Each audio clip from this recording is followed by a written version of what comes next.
अब सुनो, उसके बाद नेक्स्ट टॉपिक देखो क्या है, taxation of investment funds. Taxation of investment funds, इसको ऐसा भी बोलते हैं टैक्सेशन ऑफ एआईएफ। एआईएफ मतलब ऑल्टरनेटिव इन्वेस्टमेंट फंड। तो थोड़ी देर तक मुझे क्या बताना पड़ेगा, व्हाट इज एआईएफ, ये कैसे ऑपरेट होता है, फिर उसका टैक्स ट्रीटमेंट। तो लुक, पहले व्हाट इज इन्वेस्टमेंट फंड, तो ये वाली ड्राइंग को बाद में देखना, पहले यहां पर जो लिख के बता रहा हूं वो देखो। इन्वेस्टमेंट फंड ये कोई कंपनी होती है या फिर पार्टनरशिप फर्म या फिर ट्रस्ट। जैसे बिजनेस ट्रस्ट तो ट्रस्ट ही होता है ना, बट इन्वेस्टमेंट फंड्स वो are popularly known as AIF. AIF का फुल फॉर्म बोलो वापस क्या था, ऑल्टरनेटिव इन्वेस्टमेंट फंड। इसमें ऑल्टरनेटिव वर्ड क्यों आया उसका भी मतलब बताऊंगा, लेकिन एक बार इसको पॉपुलरली क्या बोलते हैं लोग, एआईएफ। तो सुनो, ये एआईएफ इन्वेस्टमेंट फंड जो बोल रहा हूं, ये या तो कंपनी हो सकती है या फिर इसका लीगल स्टेटस पार्टनरशिप फर्म भी हो सकता है, ट्रस्ट भी हो सकता है। बट ये लोग करते क्या मालूम है, ये लोग कुछ फ्यू रिच पीपल लोगों से पैसा रेस करते हैं bye private pooling. Public issue नहीं होता इन लोग का। बिजनेस ट्रस्ट में क्या होता है, पब्लिक इश्यू आईपीओ आता है ना, लेकिन इन्वेस्टमेंट फंड क्या करती है, प्राइवेट पूलिंग। प्राइवेट पूलिंग मतलब ऐसे इनफॉर्मली 10-15 लोगों से पैसा ले लेते हैं। जैसे मान लो 20-25 लोगों से बोला कि सब लोग थोड़ा थोड़ा पैसा दो, थोड़ा नहीं बहुत देना पड़ता है, मिनिमम एक जन को 1 करोड़ देना पड़ेगा।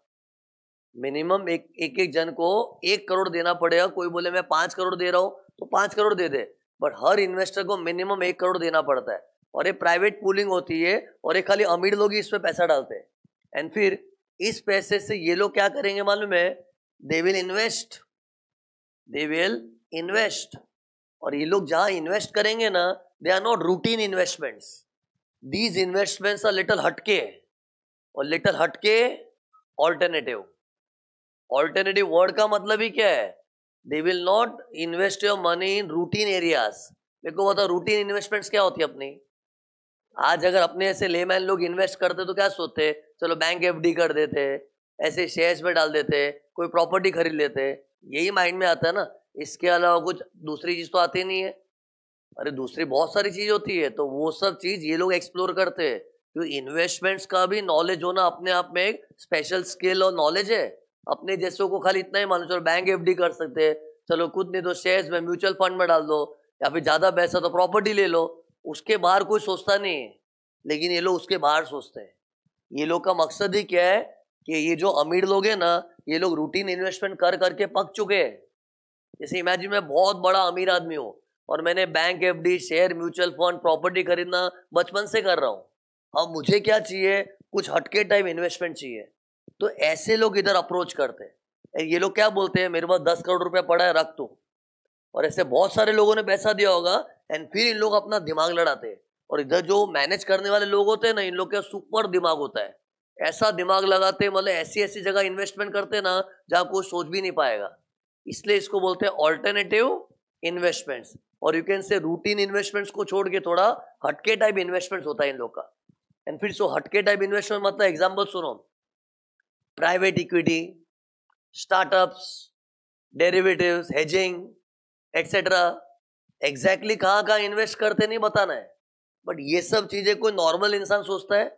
जैसे आज मेरे ऐसा इंसान थोड़ी सोचेगा चलो प्राइवेट इक्विटी को स्टार्टअप में डाल दूं, अपने क्या थोड़ा बहुत बेसिक इन्वेस्टमेंट्स कर सकते हैं। तो ये लोग तो कोई हटके टाइप ही इन्वेस्टमेंट्स करते हैं। उसके बेस्ट एग्जांपल यही है प्राइवेट इक्विटी। प्राइवेट इक्विटी क्या होता है, जैसे आज मेरा प्राइम विजन एक छोटा सा कंपनी है मान लो, अभी तो फिलहाल मैं सोल प्रोप्राइटर की तो ऑपरेट कर रहा हूँ, but earlier it was a private company. But आगे जाके चलो वापस से प्राइवेट कंपनी बन गया, तो ये प्राइवेट कंपनी मतलब मेरी कंपनी होगी, ज्यादा मतलब मैं बीवी को शेयर होल्डर बना दूंगा इसमें, बट ये प्राइवेट है ना।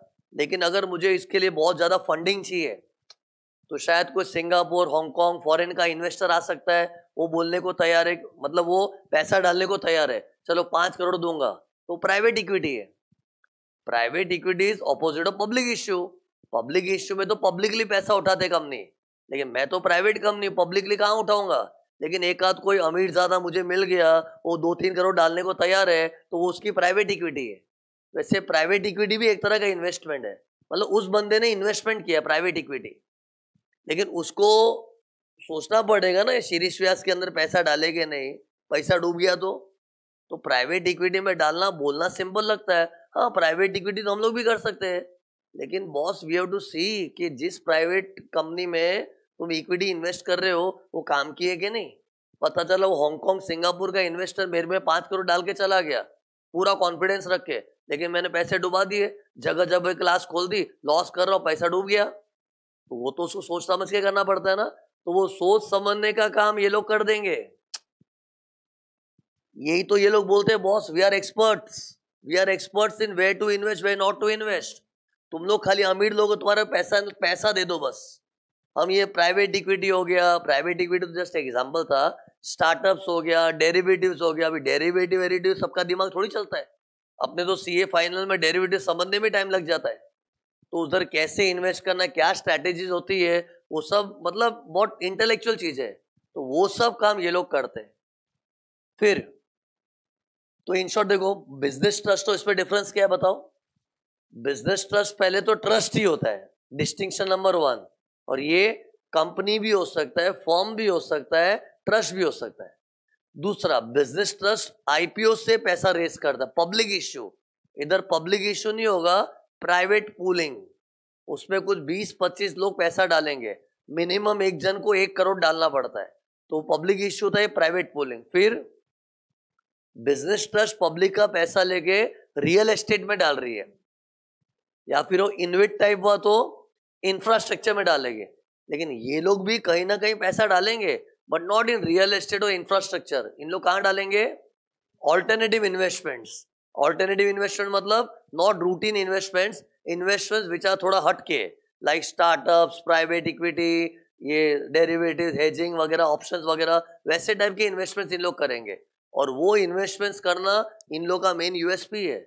इन लोग किसके ऊपर बैंक कर रहे हैं कि हमारे पास नॉलेज है, हो सकते हैं सीएफए लोग बैठे होंगे, चार्टर्ड फाइनेंशियल एनालिस्ट, अलग अलग दिमागी लोग बैठे होंगे, तो उन लोग अपने दिमाग से अमीरों का पैसा सही जगह पे इन्वेस्ट कर रहे हैं।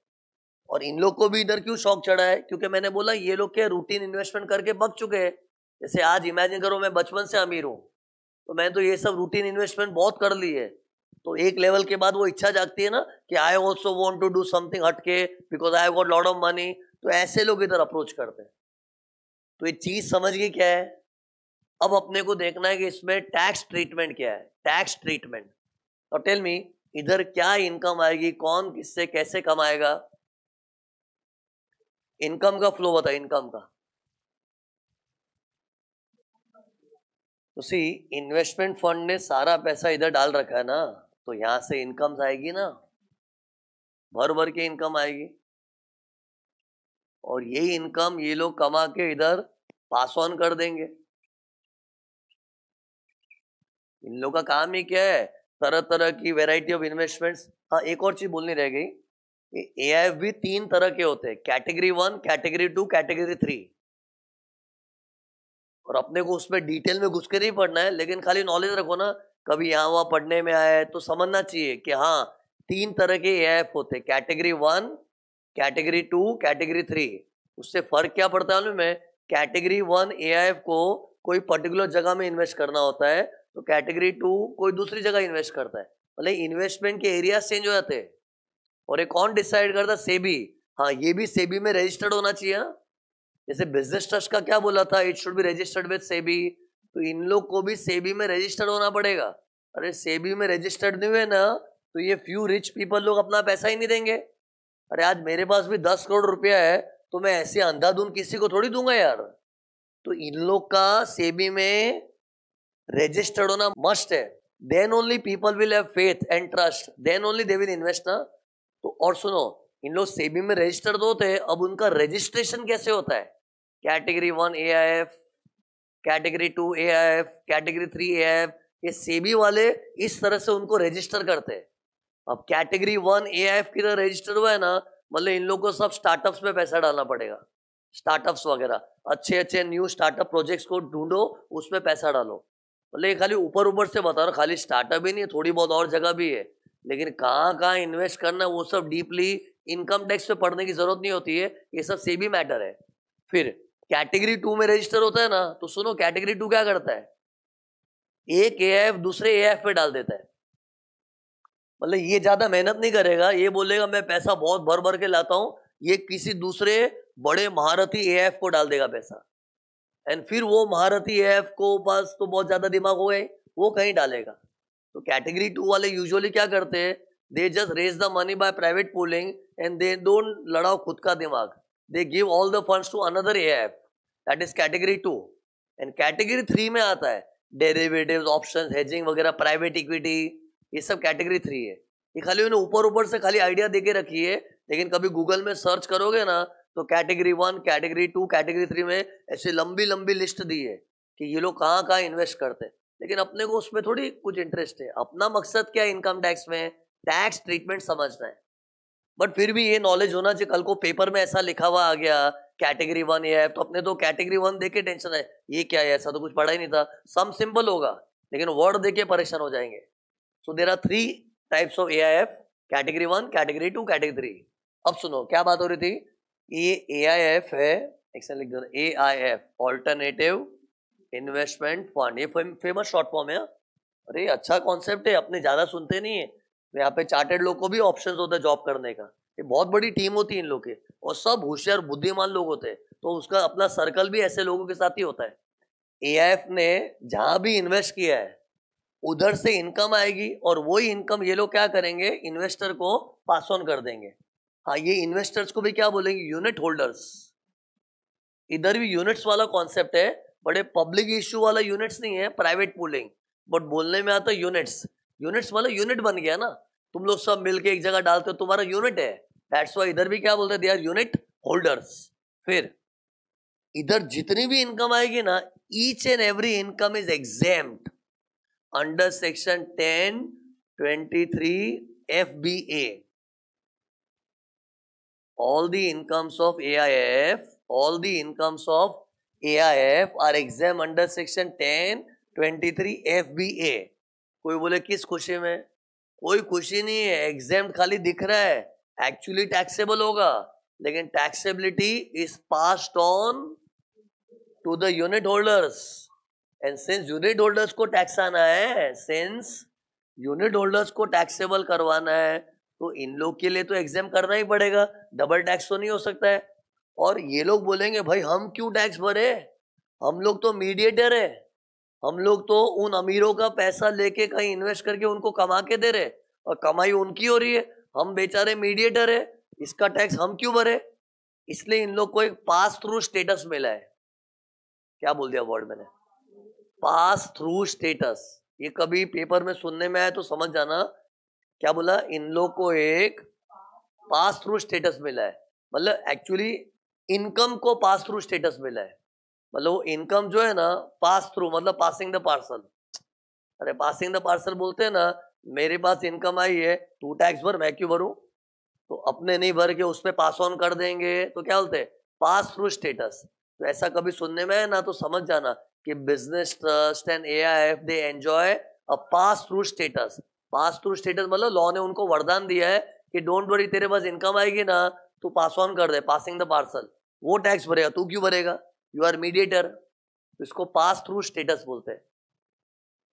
तो मतलब सी ये एक्चुअली कोई इनकम एग्जाम नहीं है। सी एग्जाम तो वो होता है ना जिसपे टैक्स ही ना आवे, इस पे तो इवेंचुअली टैक्स आ ही रहा है, लेकिन इन्वेस्टमेंट फंड के हाथ में ना आके इन्वेस्टर्स के हाथ में आ रहा है, लेकिन टैक्स तो आ ही रहा है ना। बट ये पास थ्रू स्टेटस वाला इनकम है। और इधर सेक्शन क्या था, 1023 FBA। लेकिन सुनो, बिजनेस ट्रस्ट में तो interest income, dividend income, rent income, ये 3 को पास थ्रू स्टेटस मिला था ना। इधर all the incomes passing the parcel वाली है, एक्सेप्ट वन इनकम। एक इनकम ऐसी है ना जो पास थ्रू स्टेटस में नहीं आएगी, मतलब उसका टैक्स एआईएफ खुद भरेगी, दैट इज बिजनेस इनकम। अगर एआईएफ का कोई बिजनेस इनकम बना, बिजनेस इनकम, तो क्या होगा बताओ, taxable in the hands of AIF, वो पास ऑन नहीं होगा, उसका टैक्स इसी को भुगतना पड़ेगा। और जब ये भुगतेगा ना तो इन्वेस्टर्स लोग के लिए एग्जेम्प्ट हो जाएगा अंडर सेक्शन 1023 FBB। इधर ए था ना तो आगे बी आएगा। अभी मुझे समझाना पड़ेगा बिजनेस इनकम कहाँ से आ गई, क्यों, वो सब बताऊंगा, लेकिन एक बार सुन लो ना, एक बार बोल के इतना दिमाग फिट कर दो फिर एक्सप्लेनेशन चालू करूंगा। व्हाट डिड आई से? इन्वेस्टमेंट फंड की सारी इनकम्स एग्जेम्प्ट है उन लोग के लिए, वो सब पास ऑन हो जाता है, वो लोग टैक्स भरते हैं, except one income, that is business income. Business income का टैक्सेबिलिटी इनके सिर पे ही आता है, मतलब उसको पास थ्रू स्टेटस नहीं मिलता है, और जब इन्हीं के सिर पे टैक्स आता है तो उन लोग को जब पास ऑन होता है it will B tax free for them, and tax free under section 1023 FBB।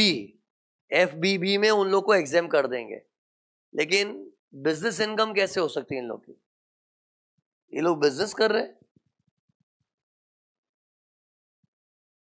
हो सकता है ना। सी, ये लोग का काम क्या होता है, इन अमीरों का पैसा लेके इन्वेस्ट करना, ऑल्टरनेटिव इन्वेस्टमेंट्स। अबे ऑल्टरनेटिव टाइप के जो इन्वेस्टमेंट्स है, शायद उन लोग उसका बिजनेस चालू कर दे। अरे बिजनेस किसी का भी हो सकता है। अरे आज तो मैं शेयर्स का भी बिजनेस चालू कर सकता हूँ। शेयर्स लोगों को कैपिटल गेन कमा के देता है, लेकिन जो शेयर्स को held as stock in trade रखता है तो उसके लिए तो शेयर्स का income is income from business. तो वैसे इन लोग ने भी डेरिवेटिव्स, हेजिंग, ऑप्शंस वगैरह जो भी किया होगा, अगर वो held as stock in trade है, if it is held as stock in trade, तो फिर उससे जो प्रॉफिट्स आएगा it will be income from business. But see, कोई चीज मेरे लिए स्टॉक इन ट्रेड है कि इन्वेस्टमेंट, वो मुझे अपनी बैलेंस शीट से क्लेम करना पड़ता है।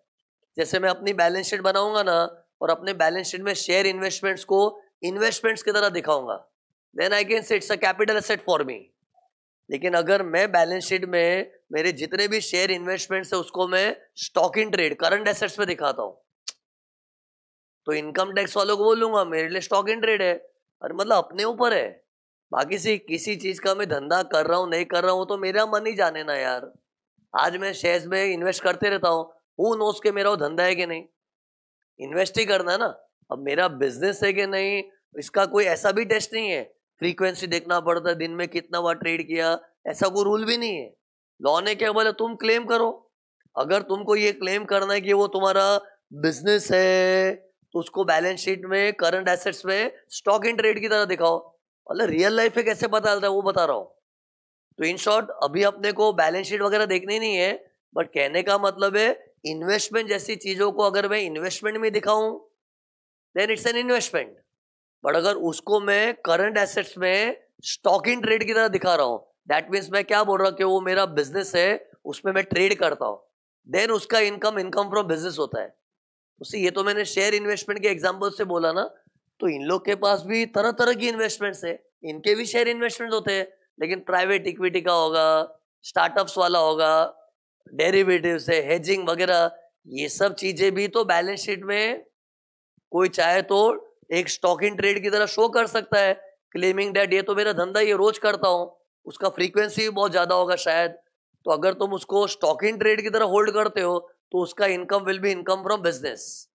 बट यूजुअली ये कम पॉसिबल है।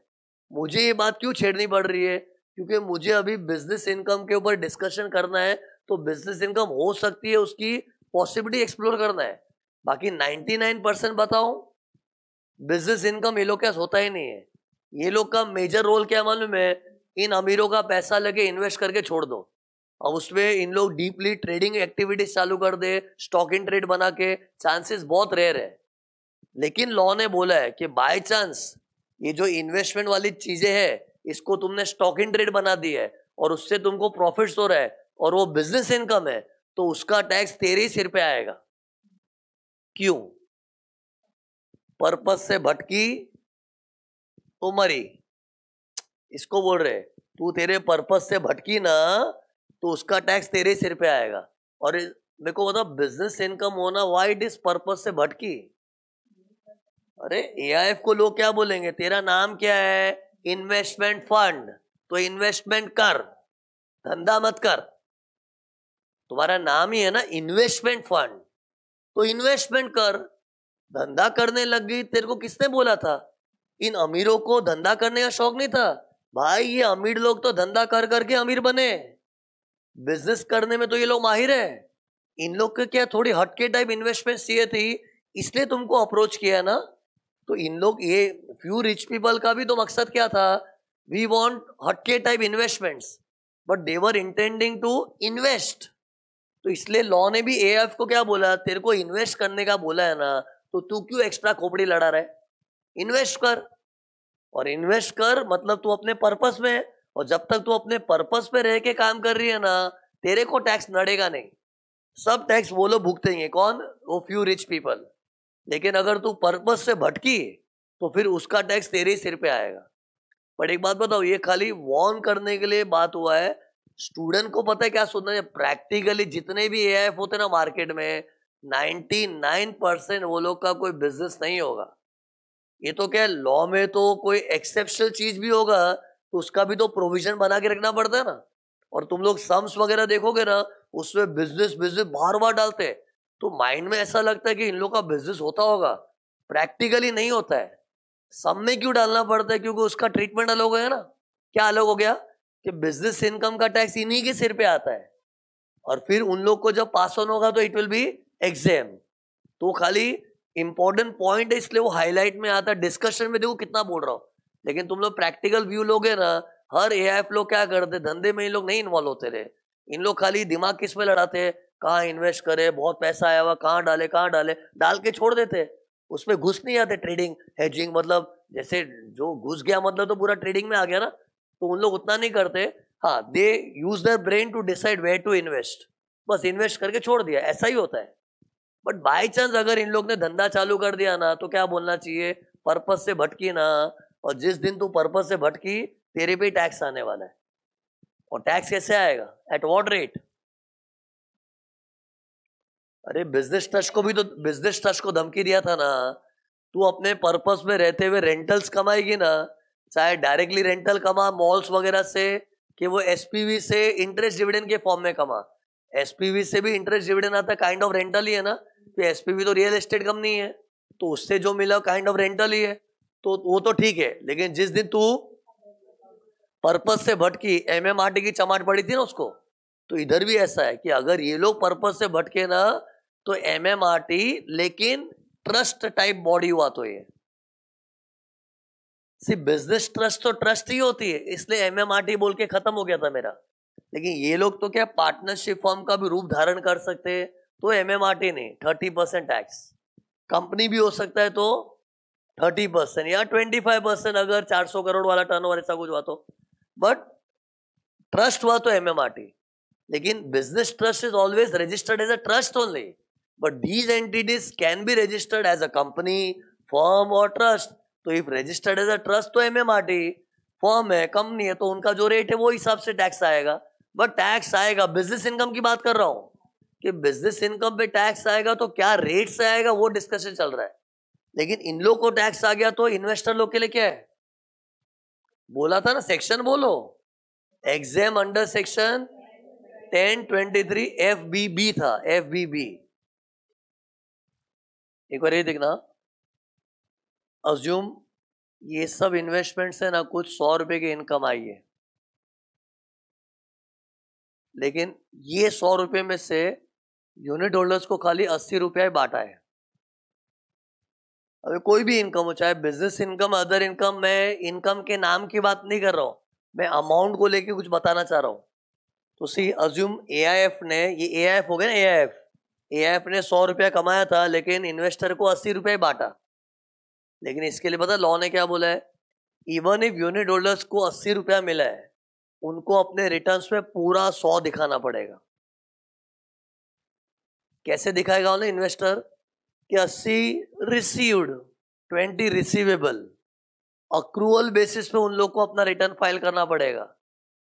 बिजनेस ट्रस्ट में ऐसा नहीं था। सी अगर मैं बिजनेस ट्रस्ट में इन्वेस्टर हूं ना, one amongst the public, public होती है ना उधर, तो if I am one amongst the public वो इन्वेस्टेड इन बिजनेस ट्रस्ट, तो पब्लिक को तो क्या बोला था बिजनेस ट्रस्ट में, तेरे को जितना मिला उतना दिखाना बस, the amount which you receive you have to show it in your return.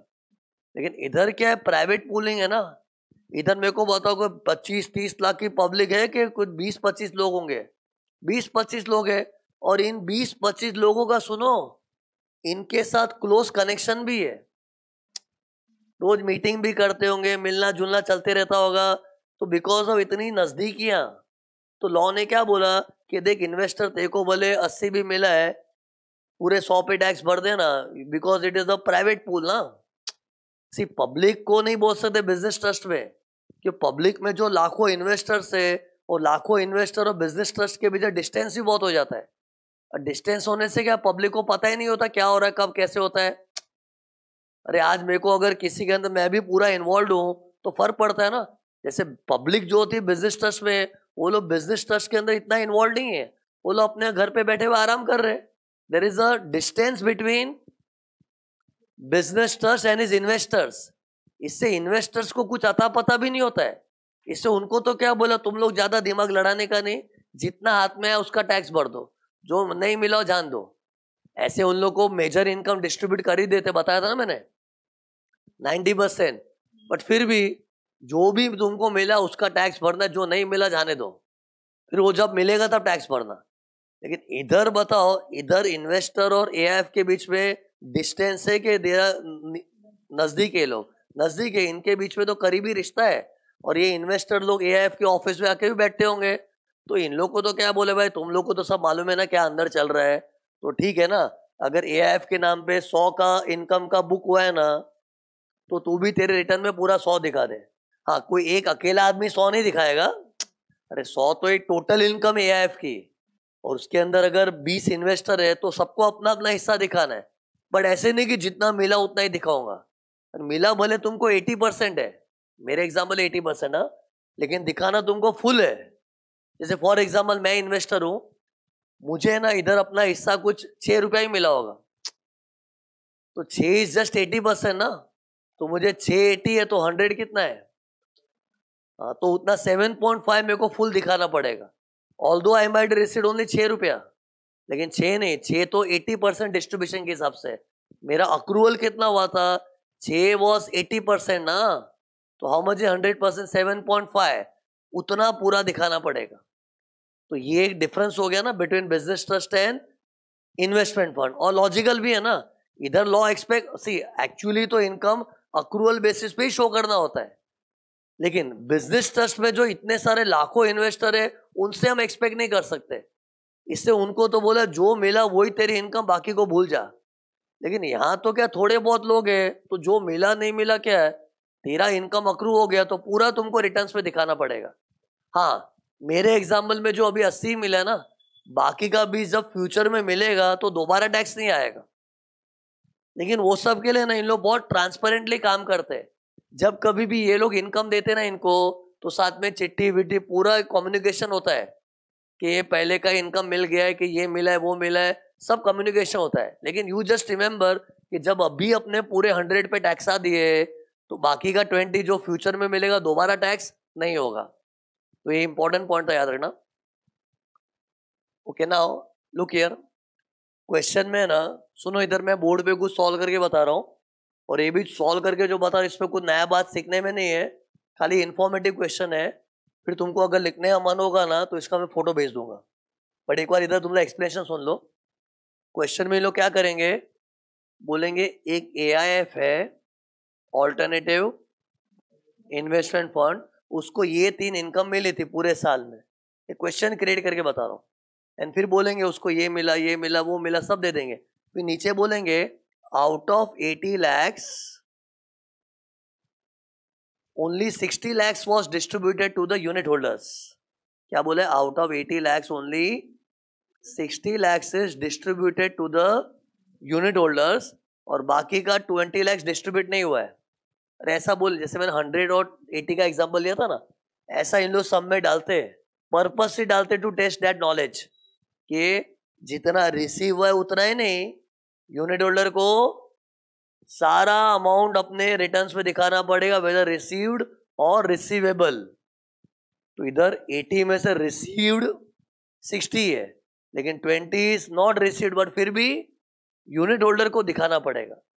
अब इसको प्रेजेंट कैसे करना हो, तो देखो ये क्वेश्चन है, क्वेश्चन में पूछा गया होगा ना, मैं डिस्कस द टैक्स ट्रीटमेंट, और डिस्कस करके बोलते तो अपने ऐसे सेंटेंस फॉर्म में भी लिख सकते हैं।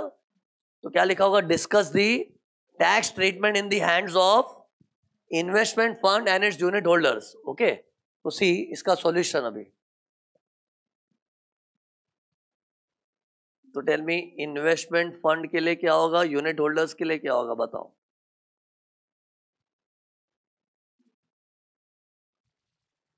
सी मैंने क्या बोला था, बिजनेस ट्रस्ट का सम सॉल्व करते ना, IDRO का मार्किंग कर देने का. ऐसे सम्स में बी और ओ का मार्किंग कर देना चाहिए. बिजनेस क्या अदर क्या है पहले ही छाट दो. अरे कंफ्यूजन नहीं होता नहीं, क्योंकि सी सम तो ये तो हल्का सम बना है, इन लोग भर भर के कुछ भी डाल सकते हैं, लेकिन अपने माइंड की क्लैरिटी कैसी होती है, BO. वैसे बिजनेस ट्रस्ट में IDRO खत्म. फिर तेरे को जो देना दे. मेरे माइंड में उधर 4 खाचे बने हुए थे, 4 खाचे. इधर मेरे दिमाग में 2 खाचे बने हुए, बिजनेस एंड अदर्स. उसी में कैसे कर रहा हूं, ये बिजनेस इनकम है B और ये दोनों क्या हो गया O. तो बस इसको कैसे प्रेजेंट करूंगा देखो. पहले मैं लिख रहा हूं बिजनेस इनकम. बिजनेस इनकम का टैक्स कौन भरता है? अरे बिजनेस इनकम का टैक्स AIF के सिर पे आता है ना. तो ये 50 लाख AIF के कॉलम में आएगा, 50 लाख. और यूनिट होल्डर्स के लिए डैश एग्जाम अंडर सेक्शन 10 बोलो 23 FBB. ऐसे दिखाना पड़ता है. हाँ, भले तुम एक टेबल स्टेटमेंट जैसा बना के दिखाओगे, पैराग्राफ फॉर्म में दिखाओ चलेगा, पर ऐसा दिखाना पड़ेगा कि ये 50 लाख का टैक्स AIF भरेगी. AIF वाला alternative investment fund, but it will B examined in the hands of unit holders under section 1023 FBB. इसको सेंटेंस फॉर्म में भी इन लोग लिख देते हैं एग्जाम में, ICAI वाले, और हम लोग ऐसे करके प्रेजेंट किया तो भी चलेगा. फिर long term capital gains and interest income, इसको मैं ऐसे दिखाऊंगा देखो, अदर इनकम.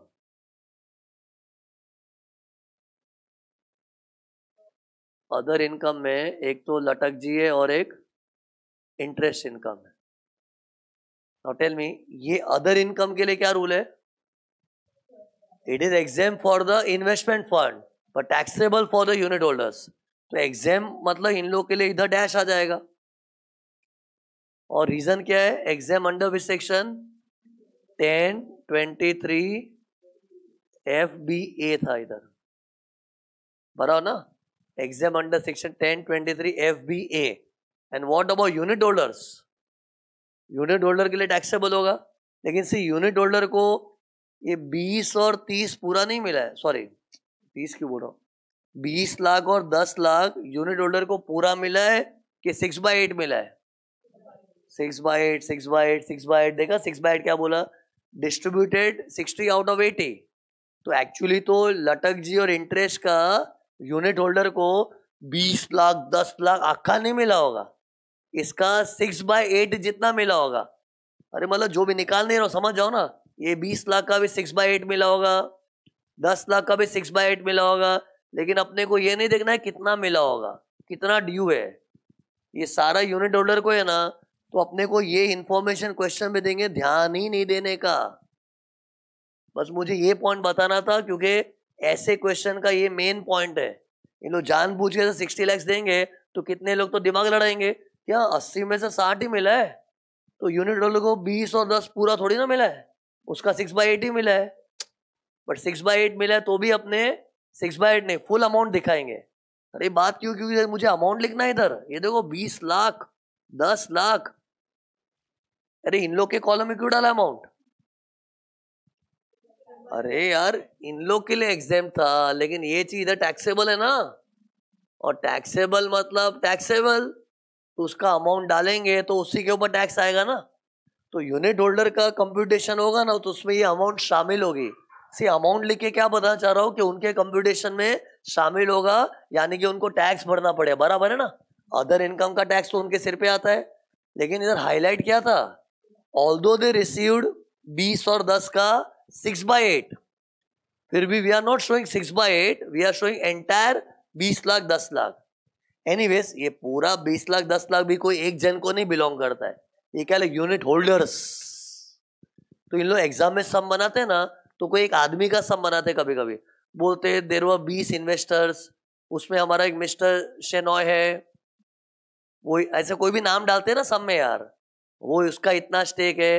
तो मान लो इधर 20 इन्वेस्टर होते हैं, मान लो ना 20 इन्वेस्टर, और सब इक्वल इन्वेस्टर है, तो एक जन के हिस्से में तो कितना आता, डिवाइड बाय 20 करके आता ना, वो भी assuming all are equal size के इन्वेस्टर्स। हाँ, मतलब इन शॉर्ट अपने को जिस बंदे का करते तो उसके प्रपोर्शन के हिसाब से करना पड़ता है। लेकिन इधर मैं यूनिट होल्डर्स लिखा, मतलब सारे यूनिट होल्डर्स का झुंड इकट्ठा लिखा है। But the point is we will not see 6/8 portion, we will see full income. तो बस ये सम ही कॉपी किया, देखो अपने को खाली इसको इधर ही रखा, इसको उधर पास थ्रू कर दिया। ये नोटिस किया कि नहीं, ये देखो ये किसके पास रहा, पासिंग द पार्सल के अपने पास से, अपने पास से, लेकिन इन दोनों का पासिंग द पार्सल हो गया, पास थ्रू स्टेटस बोलते हैं ना। तो देखो आंसर में ऐसा फील हो रहा है, पासिंग द पार्सल, लेकिन इसका पासिंग नहीं हुआ, ये टैक्स भरेगा तो ये एग्जाम। मतलब ऐसा एक क्वेश्चन आ सकता है, तो उसको ऐसे सॉल्व करने का। तो मैंने बोला था ना मैं सॉल्व करूंगा, उसके बाद तुम लोग को भी लिखने का मन होगा, लेकिन इसकी मैं फोटो दे दूंगा मैं। हाँ,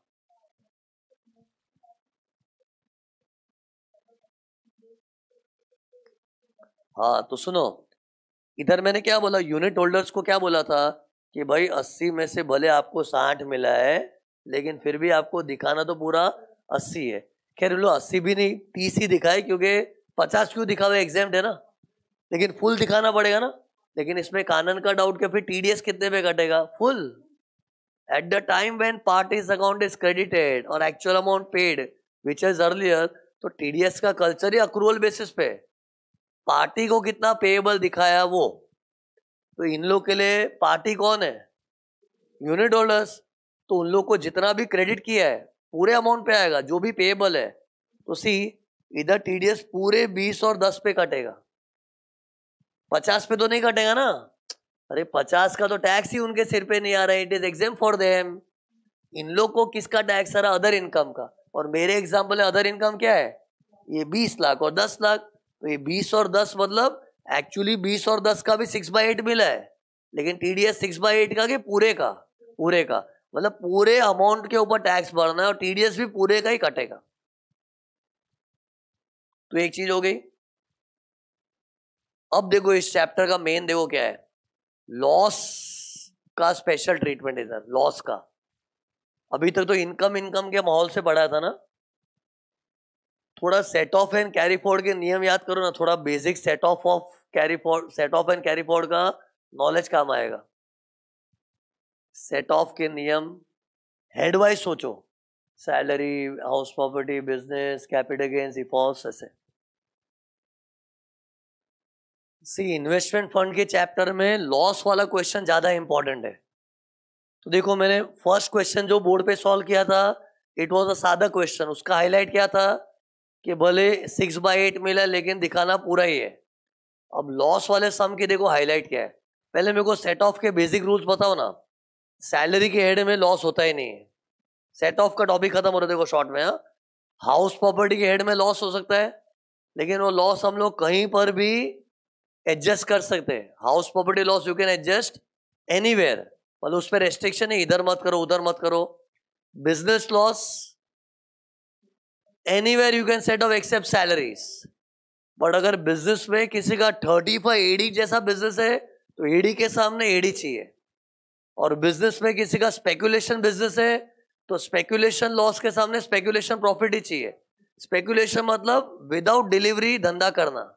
जैसे मान लो मेरा मार्कर का धंधा है, लेकिन आज तक मैंने मार्कर को देखे भी नहीं कैसे दिखते, खरीद बेच करता हूँ फोन पे ही। मेरे लिए 5 लाख खरीद और बाद में दूसरे कॉल पे बेच भी दिया उसको। अरे फोन पे खरीद भी लिया, फोन पे बेच भी दिया, लेकिन वो जो बोलते हैं ना, खरीदते टाइम उसकी डिलीवरी आती है अपने गोडाउन में और बेचते टाइम डिलीवरी निकलती है। Without actual delivery, without physical delivery, buying and selling करके कमाते तो क्या होता है, speculation.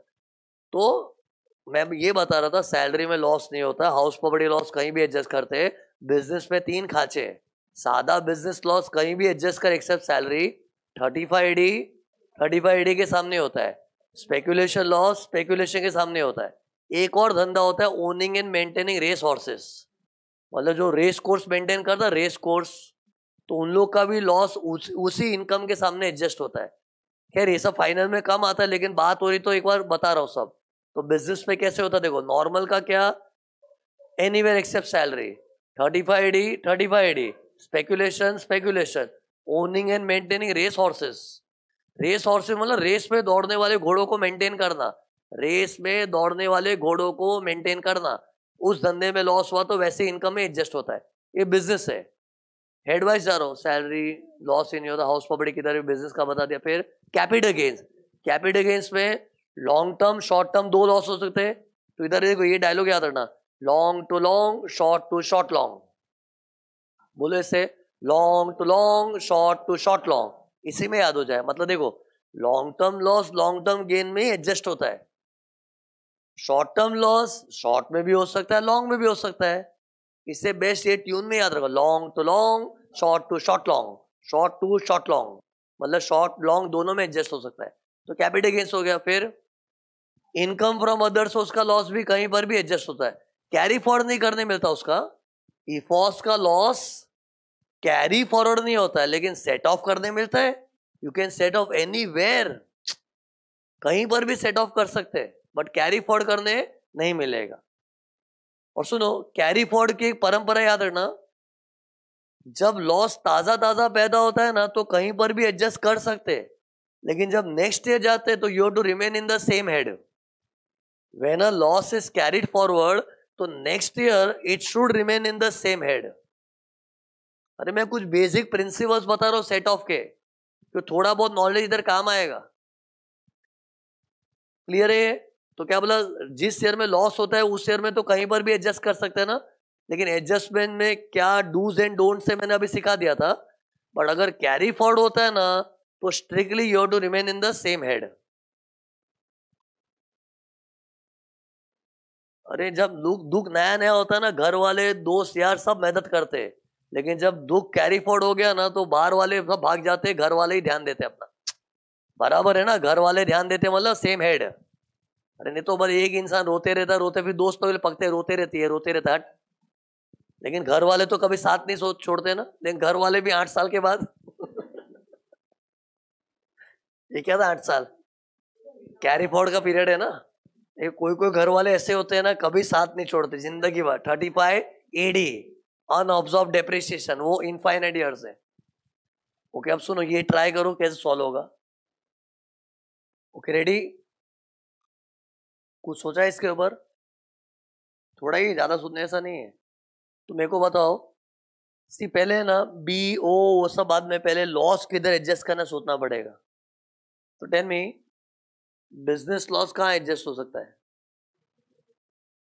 Anywhere except income from salary. तो एनीवेयर में ना मैं चाहूं तो इसको इधर भी एडजस्ट कर सकता हूं। ये बहुत सॉरी, तो लॉन्ग टर्म में तो क्या है, लॉन्ग टर्म अगर लॉस बन के आता है तो उसको एक क्लोज्ड एनवायरनमेंट में रखा है लॉन्ग टू लॉन्ग, लेकिन लॉन्ग लॉस बन के आवे तो अपने को सी सेट ऑफ के चैप्टर का है ना, ये फाइनल में इतना डिस्कस नहीं होता। इंटर में बच्चों को बड़ा तो बोलना पड़ता है, लॉस के एंगल से सोचो, क्योंकि क्या हम लोग एक चीज किधर एडजस्ट करते हैं ना तो लोग क्या गलत वे में सोचने लगते हैं, इनकम के एंगल से सोचने लगते हैं। नहीं लॉन्ग का सर ने बताया तो लॉन्ग, अरे लॉन्ग इनकम में तो क्या तकलीफ है, लॉन्ग लॉस लॉन्ग गेन में एडजस्ट होता है। इससे यू टू ऑलवेज, जैसे मैं अभी थियरी बताई ना मैंने शॉर्ट में सेट ऑफ का चैप्टर, लॉस के एंगल से बात हुआ था। तो इधर लॉस कौन सा है, लॉस का नाम क्या है, बिजनेस ना। उसकी थियरी क्या थी, बिजनेस लॉस कहीं पर भी सेट ऑफ करो एक्सेप्ट सैलरी। तो कहीं पर भी तो मेरे पास दो ऑप्शन है, इधर भी कर सकता हूं, ये तो खुद ही लॉस है, इधर क्या, ये तो खुद दुखी बैठा है, लेकिन ये खुश बैठे हैं ना, तो इधर भी एडजस्ट होता है इधर भी, दोनों जगह एडजस्ट हो सकता है, पहले मानो। लेकिन मैं ये चीज नहीं प्रिफर करूंगा, क्यों बताओ? क्योंकि ये बेचारे, इस दुखियारे का ये इकलौता सहारा है।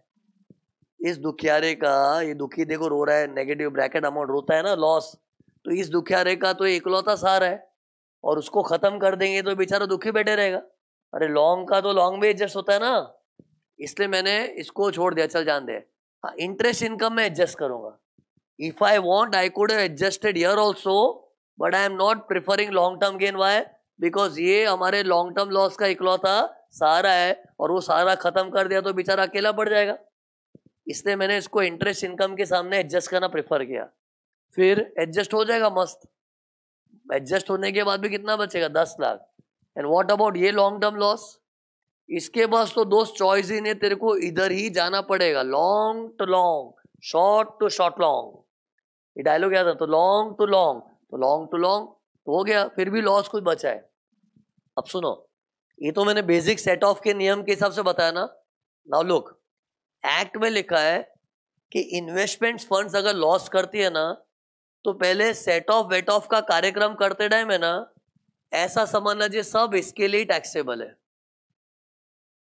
वो पासिंग द पार्सल वाला गेम बाद में खेलने का। सी, पासिंग द पार्सल कब होता है? जब पूरी कंप्यूटेशन हो जाती है। लेकिन सेट ऑफ वाला चीज is a part of computation. इससे सी, ये टैक्सेबल है, एग्जेम्प्ट है, ठीक है, सबको पता है कि इसका टैक्स हम भरते, इसके लिए पासिंग द पार्सल करते, लेकिन वो गेम बाद में खेलने का। पहले एक बार ऐसा अज्यूम करना चाहिए, बहुत इंपॉर्टेंट सेंटेंस सुनो, बहुत इंपॉर्टेंट सेंटेंस बोल रहा हूं। पहले अपने को अज्यूम करना चाहिए सब टैक्स मेरे सिर पे आने वाला, मैं इन्वेस्टमेंट फंड हूं, मेरे लिए ये भी टैक्सेबल है, ये भी टैक्सेबल, सब टैक्सेबल है। तो अज्यूमिंग सभी का टैक्स अगर मेरे सिर पे आएगा, तो मैं सेट ऑफ वेट ऑफ किस प्लानिंग से करूंगा, वो करना है। क्योंकि सेट ऑफ भी एक प्लानिंग होती है, सेट ऑफ के लिए भी प्लानिंग होती है, क्या किधर एडजस्ट करूं, क्या किधर नहीं करूं। तो प्लानिंग करने में अगर ये अड़चन आ गई कि नहीं ये तो मेरा, ये उनका है, क्या ये मेरा है, ये उनका है, तो तकलीफ आ जाती है ना। इससे फॉर सिंप्लिसिटी लॉ ने क्या बोला है, जब सेट ऑफ वेट ऑफ चल रहा होता है ना, उस वक्त है ना, तू ऐसे मान, तू मतलब इसको बोल रहे है कि बिजनेस इनकम, अदर इनकम सब तेरे सिर पे टैक्सेबल है। तो अगर सब इनकम का टैक्स तुझे ही भरना पड़ता, तो उसमें तू अपने लॉसेस को कैसे एडजस्ट करता, वो कर ले। मतलब set of will be done at investment fund level. फिर सेट ऑफ होने के बाद भी लास्ट नतीजा क्या बचता है कि सेट ऑफ होने के बाद कुछ मस्त इनकम बचा है या फिर अभी भी लॉस पड़ा है। अरे after you do every set off, what is the final result? या तो सेट ऑफ विट ऑफ करके मस्त तगड़ी इनकम बची है, या फिर लॉस बचा है। तो उसके लिए रूल क्या है में, अगर तगड़ी इनकम बची है और वो बिजनेस वाली है तो तू भर दे, बाकी वाली पास ऑन कर दे। वैसे कुछ लॉस बचा है तो बिजनेस का है तो तू कैरी फॉरवर्ड कर, बाकी का पास ऑन कर दे। इतने में मैंने बहुत इंपॉर्टेंट चीजें बोल दी। इसको लेके ना मार्केट में पब्लिक भयंकर कंफ्यूज है। मैं रिपीट करूं, आई डोंट माइंड। क्या बोला, पहले क्या करना चाहिए? सी, लॉसेस में भी परंपरा है, पहले हम लोग सेट ऑफ करते उसी साल में, फिर अगर नहीं हो पाया तो उसको अगले साल लेके जाते हैं ना। तो अगले साल का क्या करना है बाद में, लेकिन सेट ऑफ करते टाइम अपने माइंड में क्या अजम्पशन होना चाहिए, all the incomes are taxable in the hands of investment fund only. You have to forget कि ये एग्जेम्प्ट है। अरे तो एग्जाम वाला फैक्टर माइंड में आया ना, तो मालूम है एग्जाम इनकम है तो लॉस भी एडजस्ट नहीं होता है, ये नया टेंशन आ जाएगा। शेट, ये मालूम है कि नहीं, एग्जाम इनकम के सामने तो लॉस भी एडजस्ट नहीं होगा।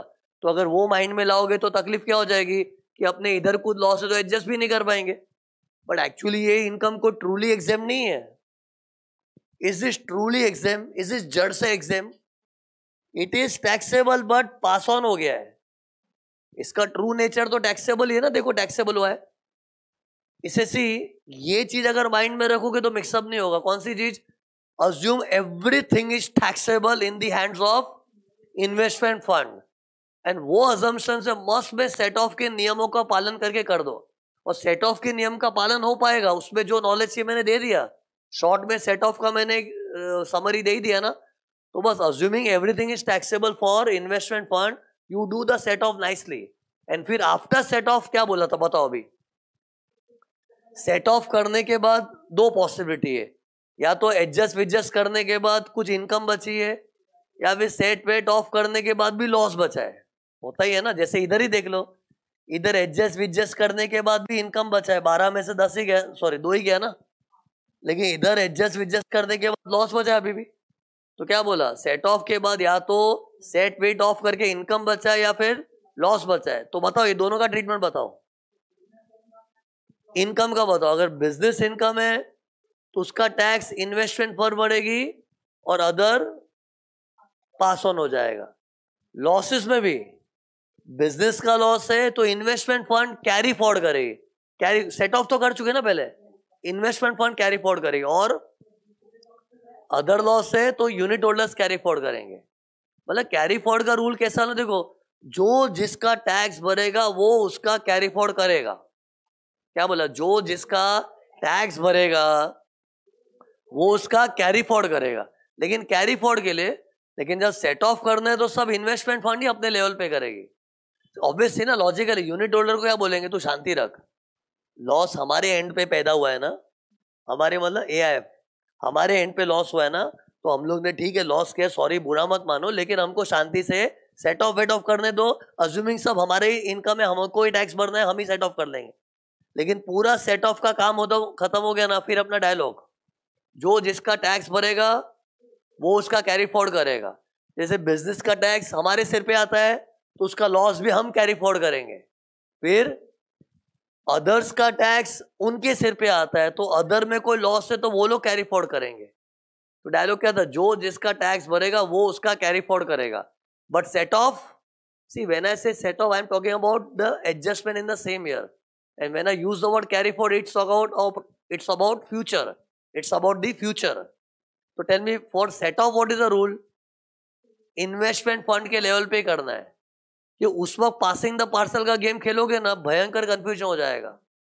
इससे जब सेट ऑफ हो रहा होता है ना, no passing the parcel, everything is taxable in the hands of AIF, and सब एआईएफ अपने लेवल पे सेट ऑफ कर देगा। सेट ऑफ होने के बाद क्या बोलते हैं, कंप्यूटेशन खत्म हो गया अभी। अब फाइनल रिजल्ट, जो जिसका टैक्स भरेगा वो उसका कैरी फॉर्ड करेगा। और उसका तो रूल ठीक है, बी और ओ में, बी हमारे पे आता है, ओ उस पे जाता है। तो चाहे वो इनकम हो कि लॉस हो, इनकम भी बी वाली हमारे पे आएगी, लॉस भी बी वाला हम कैरी फॉर्ड करेंगे। और ओ में अदर वाला इनकम भी उन पे जाता है तो अदर वाला लॉस भी वो लोग कैरी फॉर्ड करेंगे। ये माइंड में रखते हुए ना, बताओ अभी सॉल्व कैसे करो इसको। ये क्वेश्चन था, अभी आंसर। कभी भी ना सेट ऑफ के सम्स में परंपरा है ना, कुछ नेगेटिव फिगर होते हैं, पॉजिटिव फिगर होता है, तो always start with positive, it is the positive income against which we adjust ना। तो सी, मैं इतने सारे फिगर में खो नहीं जाना चाहिए, मुझे ना पॉजिटिव आंकड़ों पे मेरी नजर होनी चाहिए। ये 5 और ये 12, तो पहले इससे शुरुआत करूंगा। तो एक बार चलो 12 ले रहा हूं मैं, इंटरेस्ट इनकम, ठीक है, वैसे भी ले सकते, चले लाइन में जाना है तो ये लटक जी और इंटरेस्ट इनकम है ना। लेकिन मैं पहले पॉजिटिव फिगर्स को प्लेस कर रहा हूँ, लॉस को तो एडजस्ट करना है ना, लेकिन एंट्री तो इनकम की पास करूंगा। तो सी, इनकम के नाम पे मेरे पास दो ही है, एक लटक जी है और क्या है, इंटरेस्ट इनकम है। सी, इन्वेस्टमेंट फंड के लिए ना मैं इनर कॉलम भी बनाऊंगा एक। क्यों? यस, क्योंकि मैंने क्या बोला, setting of the losses will be done at the level of investment fund, फिर बाद में पासिंग द पार्सल का गेम चालू होता है ना। तो सी, सेट ऑफ करना है तो अंदर के कॉलम में दिखा के करना पड़ता है, तो उस चक्कर में मैंने इनर कॉलम बनाया इसका। तो सी, पहले लॉन्ग टर्म, और इसका अमाउंट कितना, ये 5 लाख और ये 12 लाख है, तो long term 5 lakh, interest income 12 lakh, ये इनकम का अमाउंट लिख दिया। बस अभी लॉस को एडजस्ट करो। क्या क्या प्लान किया था हम लोग ने, ये बेचारे का इकलौता यही सहारा है तो इसको इधर ही एडजस्ट होना पड़ेगा। तो लॉन्ग लॉस इधर डाल देता हूं, तो लेस लॉन्ग टर्म लॉस कितना है, 6 लाख, सेट ऑफ हो गया। अब कितना है, हाँ 6 लाख है ना, रहने दो ना 6 लाख, लॉस तो 6 लाख है ना, 6 लाख राइट लिखा है, बस राइट लिखा है। तो 5 - 6 कितना हो गया, अभी भी 1 लाख का लॉस बचा है। लेकिन ये कौन सी दुनिया का लॉस है, बी वाली दुनिया कि ओ वाली दुनिया?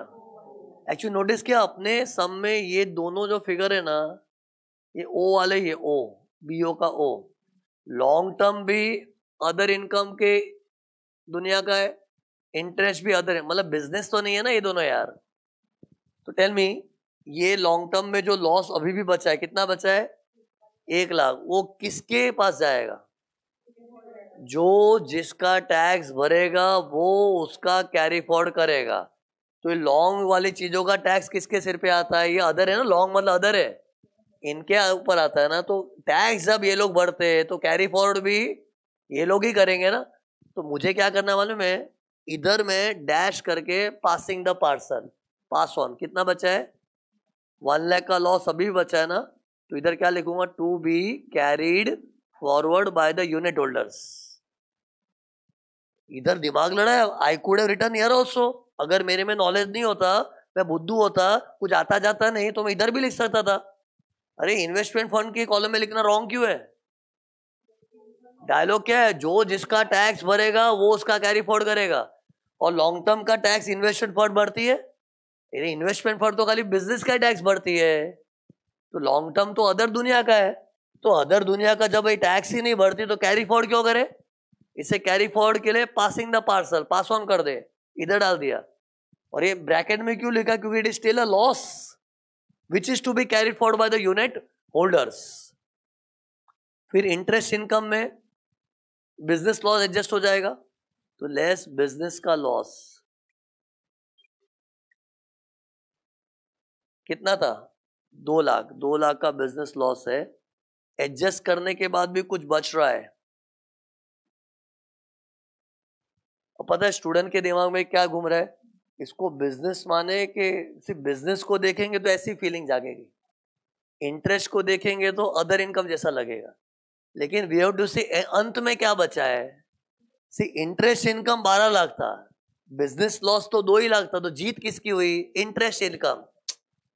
अरे बिजनेस लॉस तो फिटूस हो गया अंदर, 12 लाख के अंदर बिजनेस लॉस तो 2 लाख का फिटूस हो गया। लेकिन उसको काटने पीटने का जो बचा हुआ अमाउंट कितना? 10 lakh is what? Interest income. इसको मैं क्यों सेंसिटाइज कर? इंटरेस्ट इनकम मतलब इंटरेस्ट इनकम तो अदर इनकम है। अरे तो अदर इनकम के लिए क्या होता है? बोल। अपने टैक्स नहीं भरते, पास ऑन। तो देखो पास ऑन के लिए क्या कर रहा हूं, पास ऑन इधर हो रहा है, 10 लाख इधर आ गया टैक्सेबल, पासिंग द पार्सल। ये भी देखो इधर मस्ट डैश कर दिया। अरे मतलब इसको भी खिसका डाला, इसको भी खिसका डाला, मेरे सिर पे कुछ भी नहीं आया। मैं इन्वेस्टमेंट फंड हूं और मेरे सिर पे तो बिजनेस ही आता है ना। और मेरे में देखो ये भी बिजनेस नहीं था, ये भी इंटरेस्ट था। हाँ बिजनेस का लॉस था, लेकिन वो तो एडजस्ट होने के बाद तो इंटरेस्ट ही बचा ना। तो we have to see the बचेला figure. Okay answer, what if this business loss was 13 lakh? अरे 13 लाख, तो व्हाट इज बचेला अमाउंट? बट वो बिजनेस का लॉस बचा है ना, और बिजनेस हमारे ऊपर ही आता, हम लोग इन्वेस्ट तो इधर डालता मैं। अरे तब बिजनेस का हाइप क्रिएट होता, समझे ही नहीं क्या बोला। इंटरेस्ट इनकम 12 लाख के सामने बिजनेस लॉस होता चलो 20 लाख, तो 12 में से 20 उड़ाते तो उड़ता तो नहीं, लेकिन जो बच गया वो बिजनेस का लॉस बचा ना। तो we have to see the resultant figure. तो 12 माइनस 20 वाले एग्जाम्पल में the resulting figure is negative 8 lakh, which is business की दुनिया। और बिजनेस की दुनिया किसकी? हमारी है। तो उसका टैक्स जब हम भरते तो कैरी फॉरवर्ड भी हम करेंगे, तो हम मतलब हमारे कॉलम में आएगा इधर, फिर इधर आ जाता। लेकिन इधर तो क्या बिजनेस लॉस एडजस्ट करने के बाद भी इंटरेस्ट इनकम बची है ना, तो इंटरेस्ट इनकम हमारा नहीं है, हमारा तो सिर्फ बिजनेस है, तो पासिंग द पार्सल में आ गया। बेस्ट ऐसे याद रखो ना, इन्वेस्टमेंट फंड के रिटर्न में खाली बिजनेस ही रहेगा बस, चाहे वो इनकम के रूप में हो कि लॉस के रूप में हो, बिजनेस वाला ही इसमें रहेगा। और बिजनेस नहीं है ना तो dash passing the parcel, dash passing the parcel. और मेरे इस सब में तो ये भी बिजनेस से था, ये भी बिजनेस से था, तो dash dash passing the parcel. लेकिन इधर कैरी फॉरवर्ड पास ऑन कर दिया, इधर टैक्सेबिलिटी पास ऑन किया, खत्म। ऐसे सॉल्व करना पड़ता है सब, मतलब थोड़ा समझ के करना पड़ता है। मतलब एक देखो ना, बिजनेस लॉस का फिगर ही मैंने 20 लाख क्या कर दिया, ये पूरा माइंड चेंज हो जाता है। बेस्ट क्या देखना चाहिए, पहले सेट ऑफ करते टाइम मैंने देखो एक से तुमने नोटिस किया, मैं ये सब जब इनर कॉलम में कर रहा था वो टाइम कुछ नहीं सोच रहा था। पहले शांति से ना सेट ऑफ कर देने का, पासिंग द पार्सल का गेम भूल जाओ, मतलब उसको भूल के शांति से सेट ऑफ कर दो। और ये समझ दो कि इन्वेस्टमेंट फंड क्यों सब टैक्स भरना है, उसी का सब कुछ है, तो आराम से सेट ऑफ कर दो। फिर रिजल्टिंग फिगर के लिए दिमाग लड़ाओ कि और बिजनेस का है तो हमारे पास रहेगा, बाकी सब पास ऑन। सॉल्व करते थे मेरा स्ट्रैटेजी देखा, तो पहले मैंने इनकम वाले फिगर से स्टार्ट किया। कितने लोग को दे भी अटक जाते, कैसे शुरू करूं कैसे शुरू करूं। तो कभी भी क्वेश्चंस में एक लॉस पड़ा है, इनकम पड़ा है, तो नजर इनकम पे जानी चाहिए। पहले इनकम को अरेंज कर दो, फिर लॉस जिधर इधर एडजस्ट होता डाल दो। तुम लोग लिखते जाओ, मैं कुछ नया नहीं बोल रहा हूँ, लेकिन सुनते हैं ना, रिपीटिशन ही कर रहा हूँ क्योंकि बहुत इंपॉर्टेंट है। all the losses का set off will be done at investment fund level only, and while doing set off you have to forget the unit holders. सब इनकम का टैक्स इन्वेस्टमेंट फंड ही भरेगी, लॉस भी वो लोग ही set off कर देंगे। पूरा सेट ऑफ वेट ऑफ का कार्यक्रम होने के बाद फाइनल रिजल्टिंग फिगर के टाइम दिमाग लड़ाने का कि वो फाइनल रिजल्ट फिगर बिजनेस का है तो हमारे पास रहेगा, अदर का है तो पासिंग द पार्सल। लफड़ा कब होता है? जब सेट ऑफ के टाइम ही हम लोग पासिंग द पार्सल का सोचते रहते हैं। और मेरे कब से बार बार बोलने में when I am using the word set off, it is about the same year का adjustment. Carry forward is about subsequent years में क्या होगा। फिर क्या है कॉपी? और सुनो, ऐसा मत सुनो ये तो चलो सर का सम था, अभी इसमें क्या वेराइटी बन सकती है, क्या डालेंगे तुम लोग सोचो, क्या वेराइटी निकालोगे इससे बताओ? डिविडेंड इनकम डाल देंगे? अरे ज्यादा वेराइटी नहीं है। एक वेराइटी जो हो सकती है मैंने उधर ओरली बता दी इधर कि बिजनेस का लॉस ही थोड़ा ज्यादा है। मतलब ये तो क्या है, जब एक सम करते लगता है और भी कुछ आ गया, और भी तुम लोग 100 सम कर लेना, ज्यादा वेराइटी मिलेगा ही नहीं। इसमें जो कॉन्सेप्ट कन्वे हुआ है ना, that's enough to solve any damn some.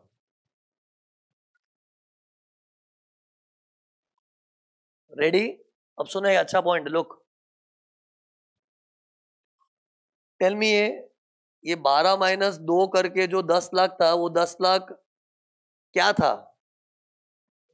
Interest. मतलब वो बी और ओ में अपना अदर इनकम था ना, तो अदर इनकम बोल के हमने क्या बोला, चलो हमारे लिए तो एग्जाम्प्ट आगे इधर एक सेकंड रुक जाओ, सॉरी, इधर डैश किया ना अपने को, इधर एग्जाम भी लिखना होता है डैश, क्योंकि वो एग्जाम्प्ट है। और सेक्शन क्या है बताओ?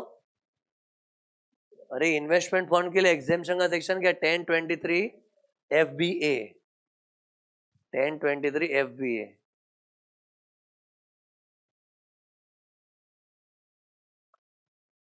हाँ तो सुनो, तो इंटरेस्ट इनकम 12 में से 2 काट के इंटरेस्ट इनकम ही बचा था ना, तो सिंस ये बिजनेस नहीं था अदर था, तो अदर को पास ऑन कर दिया।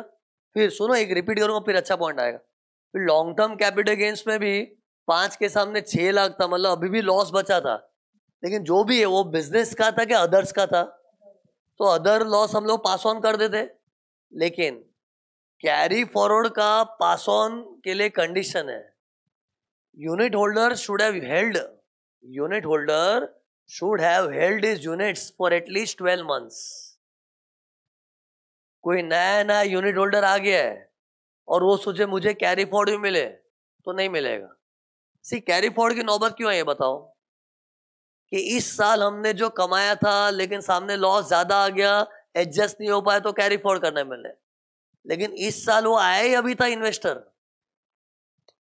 अरे जैसे एक यूनिट होल्डर्स होते हैं ना, यूनिट होल्डर्स तो कुछ थे पुराने पुराने, मतलब जो अपना जो साल है ना उसके पहले से थे। अपना साल 12 महीने का है ना, और अभी मैंने 12 महीने ऐसा कुछ बोला था, तो कुछ इन्वेस्टर तो ऐसे है ना जो अपना वाला साल है उसके पहले से ही थे, तो वो लोग तो पूरा जूने इन्वेस्टर्स है। तो जूने इन्वेस्टर को तो क्या बोलेंगे, भाई तुम लोग तो पहले से हो, तो उनको तो लॉस हम लोग मस्त पास ऑन कर सकते हैं। अरे पास ऑन करने में उनको मजा आ रहा है, क्या मजा आ रहा है? अरे ये 1 लाख रुपया यूनिट होल्डर को दिया है, तो कैरी फॉरवर्ड करके अगले साल की अपनी कोई इनकम एडजस्ट कर पाएगा ना। बट वो बेनिफिट चाहिए तो you should be an old investor. That means अगर कोई यूनिट होल्डर अपना ईयर क्या अप्रैल टू मार्च है ना, तो मान लो उसने अक्टूबर में ही कुछ पैसा डाला होगा, और अक्टूबर में पैसा डाला होगा तो वो लॉस का हकदार नहीं बन सकता है, क्योंकि हमने लॉस कैसे किया, साल भर मेहनत करके कमाया, साल भर बदनसीबे से गवाया, तो जो कमाया माइनस गवाया वो साल भर का हिसाब है, और उस साल भर में तू आया ही अभी है भाई, तो उस लॉस पे तेरा हक नहीं बनता है। हाँ इनकम है तो भले तू 2-3 महीने भी पहले आया ना टैक्स भर दे। ये देख इनकम के लिए ऐसा नहीं बोलती गवर्नमेंट ना, अरे ये इनकम थी ना, इनकम के लिए लॉ ने क्या बोला है, हाँ तो क्या है तू अभी 2-3 महीने पहले भी आया, तेरे को तेरा मिला ना, टैक्स भर। अरे कोई इन्वेस्टर ड्यूरिंग द ईयर ही उसने पैसा डाला होगा, अरे इन्वेस्टमेंट वाले यूनिट होल्डर तो ऐसे थोड़ी पहले बार आगे वो आगे, बाद में भी तो आते रहते ना। तो कोई नया इन्वेस्टर ड्यूरिंग द ईयर आया होगा तो इनकम के लिए क्या बोलते हैं, जो भी है तो ड्यूरिंग द ईयर आया, तेरे को इनकम मिली ना, टैक्स भर देना, भर। लेकिन जब उसको लॉस सौंपते ना, जब उसको लॉस थमाते, जब उसको सौंपते, तो क्या बोलते, देखिए लॉस का तो हकदार नहीं है क्योंकि तो अभी अभी इस साल में ही आया है, मतलब तुझे 12 महीने भी नहीं हुए और अभी अभी आया हुआ, तो कहां से लॉस पे हक जमा रहा है। लॉस कब हुआ है, पूरे साल भर की मेहनत में कुछ कमाई है तो कुछ बदनसीबी से गवाया भी है, उस कारण से लॉस बना है। तो वो लॉस में तुझे हिस्सा नहीं मिलेगा, मतलब वो कैरी फॉरवर्ड नहीं करने मिलेगा। But if you are old investor you can do it. तो सुनो, इधर है ना, तारे जमीन पर, मतलब this will be carried forward by the unit holder assuming, sentence खत्म करो, दिस 1 लाख का loss will be carried forward by the unit holder, और you can say the carry forward will be passed on to the unit holder provided the unit holders, sorry मैं assumption लिख रहा हूं, this 1 lakh का carry forward is passed on to the unit holder assuming the unit holders have held the units for at least 12 months. मतलब गए साल से investor है, अरे मतलब एग्जाम में कभी सम, जैसे मेरे सम में तो कुछ बोला ही नहीं था, तो ऐसे सम में तो अपने को इधर तारा बना के जमीन पे लिखना चाहिए कि कैरी फॉरवर्ड हमने पास ऑन तो किया, लेकिन अंडर व्हाट अजम्पशन, कि unit holders have held there units for at least 12 months. अरे कंडीशन है वो। तो डू वन थिंग, इधर तारा बना के तारा जमीन पे ले लो। अब इसमें भी रियल लाइफ में कॉम्प्लिकेशन होती है, यूनिट होल्डर्स में भी 25 लोग होंगे, 2-4 लोग अभी अभी आए होंगे ड्यूरिंग द ईयर, बाकी के पहले से होंगे। तो ठीक है, जो अभी अभी आया है उसको उसको लॉस का कैरी फॉरवर्ड नहीं मिलेगा, अरे उसको कैरी फॉरवर्ड पास ऑन नहीं करेंगे। अरे एक चीज नोटिस की, इनकम तो पास कर ही दो, नया जूना जो भी है इनकम तो धकेल दो उसको। ये धकेलने के लिए अदर के लिए हो रहा है, कब से मैं पासिंग धकेलिंग धकेलिंग बोल रहा, अदर के लिए। बिजनेस तो अपने सिर पे चढ़ता है ना, तो क्या बोला, इनकम तो धकेल ही दो, जूना पुराना कोई भी हो, लेकिन लॉस उसको कब धकेलेंगे उसकी तरफ, जब वो ओल्ड इन्वेस्टर है। लेकिन if you are old, few are new, तो जो ओल्ड है उसको पासिंग द पार्सल कर दो, न्यू के लिए मत करो। ओके, अब एक है ना इधर आर्ग्यूमेंट डिबेट है, स्टडी मटेरियल वगैरह लॉ में कुछ क्लैरिटी नहीं है। ये देखो, ये 1 लाख का लॉस मैंने इधर पास ऑन कर दिया ना, क्योंकि यूनिट होल्डर्स पुराने अज्यूम करके। Now tell me, assume all the unit holders are just during the year वाला, मतलब कोई भी एक बार के लिए ऐसा मान रहा हो कि कोई भी 12 मंथ्स हुआ ही नहीं है, मतलब किसी ने अपना अप्रैल टू मार्च में, कोई जून में आया, कोई जुलाई में, कोई अगस्त में, मतलब सब नए नए इन्वेस्टर्स ही है, ये सब यूनिट होल्डर। तो क्या होगा, अरे किसी भी यूनिट होल्डर ने 12 मंथ्स तो बिताए नहीं ना, इसी साल इन लोग ने इन्वेस्ट किया है, तो क्या, तो कैरी फॉरवर्ड उसको पास ऑन नहीं करेंगे ना। तो नहीं करेंगे तो क्या करेंगे, एक से मैं सम को मिटा रहा हूं, फिर कैरी फॉरवर्ड पास ऑन नहीं होगा, तो इधर कैरी फॉरवर्ड के लिए क्या बोलेंगे, ठेंगा, कुछ नहीं मिलेगा। और बोले दे दो हमको वो 1 लाख का लॉस दे दो, हम सेट ऑफ करेंगे फ्यूचर में। क्यों चाहिए, तुम लोग सब नए नवेले लोग हो, और नए नवेलों को कैरी फॉरवर्ड पास ऑन नहीं कर सी, अगर उनको मिल भी गया तो उसका सुकून अगले साल मिलेगा। कैरी फॉरवर्ड पास ऑन हुआ है, भले in the subsequent years they will be able to nicely adjust, but इधर हमने सॉरी बोल दिया, सॉरी क्यों, क्योंकि लेस देन 12 मंथ्स है ना।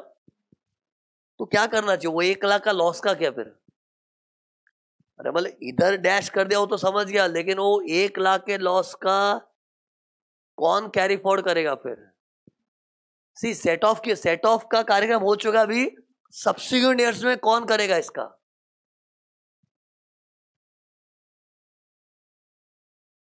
तो एक ओपिनियन क्या है मालूम है, लैप्स, कुछ नहीं। दूसरा ओपिनियन क्या है मालूम है, क्यों भाई अगर इन लोगों को नहीं मिल रहा है तो लॉस क्यों फिजूल में वेस्ट कर रहे हैं। इन्वेस्टमेंट फंड खुद कैरी फॉरवर्ड करेगी, इन्वेस्टमेंट फंड खुद कैरी फॉरवर्ड करेगी, क्योंकि see passing the parcel allowed नहीं है इफ लेस देन 12 मंथ्स हुआ तो if no passing the parcel keeping with you then, मतलब दिस इज वन ओपिनियन दे रहा हूं मैं, कोई भी चीज को राइट रॉन्ग नहीं बोल रहा हूं। एक ओपिनियन क्या है कि यूनिट होल्डर को पास करने के लिए 12 महीने का कंडीशन है ना वो, तो चलो 12 महीना यूनिट होल्डर ने अगर निभाया नहीं अभी तक, उसको पास नहीं करेंगे, तो पास नहीं करेंगे तो खुद रखेंगे। लॉस है तो सही ना, 1 लाख का लॉस भूलेगा कोई? भूलने का थोड़ी होता है, 1 लाख का लॉस है, ठीक है, उसको पासिंग द पार्सल नहीं किया तो keeping with your self. Keeping with your self मतलब लॉस किसके लेवल पे हुआ था? Investment fund. तो 1 लाख का लॉस खुद ही रखेगी, खुद रखेगी मतलब खुद कैरी फॉर्ड करेगी। सी ये सब का एडजस्टमेंट फ्यूचर कैरी फॉर्ड की बात हो रही है, सेट ऑफ हो चुका है, बट वो खुद इन्वेस्टमेंट फंड कैरी फॉर्ड करेगी, because you are not able to pass on their the, क्योंकि वो 12 मंथ्स का कंडीशन फुलफिल नहीं हुआ है। ये एक ओपिनियन। दूसरा क्या है? लैप्स। दोनों में से किसी का कुछ राइट रॉन्ग का नहीं है। इंस्टीट्यूट ने भी स्टडी मटेरियल में क्या लिखा है कि देख भाई, यूनिट होल्डर को तो कैरी फॉर्ड करने नहीं मिलेगा क्योंकि units are held for less than 12 months, but for that 1 lakh का loss who can carry forward, the law is silent. ऐसा ही स्टडी मटेरियल में लिख दिया है कि एक्ट इज साइलेंट अबाउट कि if not unit holder then who will carry forward. Syllabus बोलना खराब क्यों लगता है? लॉस होता है, लॉस क्यों वेस्ट जावे? लेकिन बट बाद में वो 1 लाख है तो बिजनेस की दुनिया के अदर दुनिया का है। अरे 1 लाख का जो लॉस है बिजनेस की दुनिया से बना है कि अदर दुनिया का? तो अदर दुनिया तो इनकी है ही नहीं, और उनको मना कर दिया पास करने के लिए, तो इन लोग भी क्यों करे? अरे मतलब जो लोग लैब्स बोल रहे हैं ना, लैब्स वालों की थिंकिंग क्या है कि यूनिट होल्डर को पास ऑन नहीं किया ना, तो इन्वेस्टमेंट फंड भी क्यों कैरी फॉर्ड करे? क्योंकि ये जो लॉस है वो बिजनेस का है कि अदर दुनिया का? अदर दुनिया का। तो अदर दुनिया इनकी है ही नहीं, तो अगर यूनिट होल्डर को नहीं मिल पा रहा तो फेंक दो उसको। ये एक ओपिनियन है। दूसरा ओपिनियन क्या है? लॉस क्यों वेस्ट जाना चाहिए? लॉस कोई तो एडजस्ट करे। तो चलो यूनिट होल्डर को फ्यूचर में कैरी फॉर्ड करने नहीं मिल रहा because of the fact that they were less than 12 months, तो इन्वेस्टमेंट फंड तो करे। पर एनीवे से डिबेट इस पे ज्यादा डिस्कस करने मतलब नहीं है, इसका कोई राइट रॉन्ग का कोई जवाब नहीं मेरे पास। कि एक्ट भी साइलेंट है, इवन स्टडी मटेरियल ने भी डिप्लोमेटिक आंसर दे दिया है, लॉ इज साइलेंट। तो अपने को एग्जाम में लॉ इज साइलेंट, लेकिन बात तो करना पड़ता है ना इस पे।